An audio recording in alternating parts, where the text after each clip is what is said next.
The Man Whose Eyes Are Open, written by Oluwafemi o Emmanuel, narrated by James D. Callaway. Chapter 1, Blessings for the Elect. Numbers 23 verses 9 and 10 says, "For from the top of the rocks I see him, and from the hills I behold him. Lo, the people shall not be reckoned among the nations. Who can count the dust of Jacob, and the number of the fourth part of Israel? Let me die the death of the righteous, and let my last end be like this." The reference above is a portion for every believer. Every believer needs to claim and enjoy the benefit God has promised. The thought of God is to give us what will generate peace into our lives. That is, we, the chosen ones. A blessed inheritance has been programmed for us in this world, and in the world to come, which is eternal. We are not meant to lack good things, since God is our shepherd to supply all our needs. We are not to be troubled, since Christ has overcome the world, and we are not to be confused, since the Holy Spirit is our guide. According to the Bible, those the Lord has chosen to believe in him were incredibly blessed.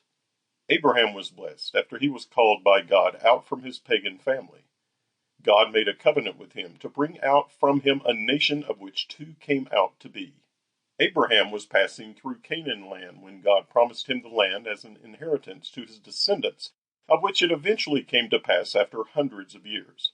And as Isaac, who was the promised child, shared in his father's blessings, so also his son Jacob, who was chosen by God from the womb, and Esau his brother, also continued in the blessing. David stood out to be chosen to have an uncommon faith in God, to do beyond imagination even as a little boy. And being an adult, he was greatly blessed and was also given an everlasting covenant of blessing.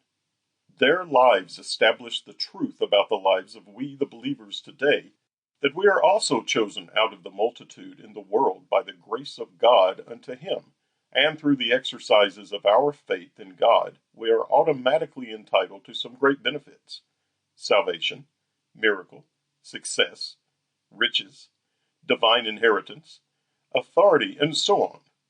But there is something that is common in the lives of these people we have mentioned, that need to be thoroughly studied and be adopted. That is, how they have carefully followed through the mandate of God in his directions, how they have exercised their faith and obedience. They were patient, attentive, and diligent before God in bringing to pass God's promises. Israel was not chosen by accident. It was arranged by God to demonstrate his power and to sanctify his... Sample complete. Ready to continue?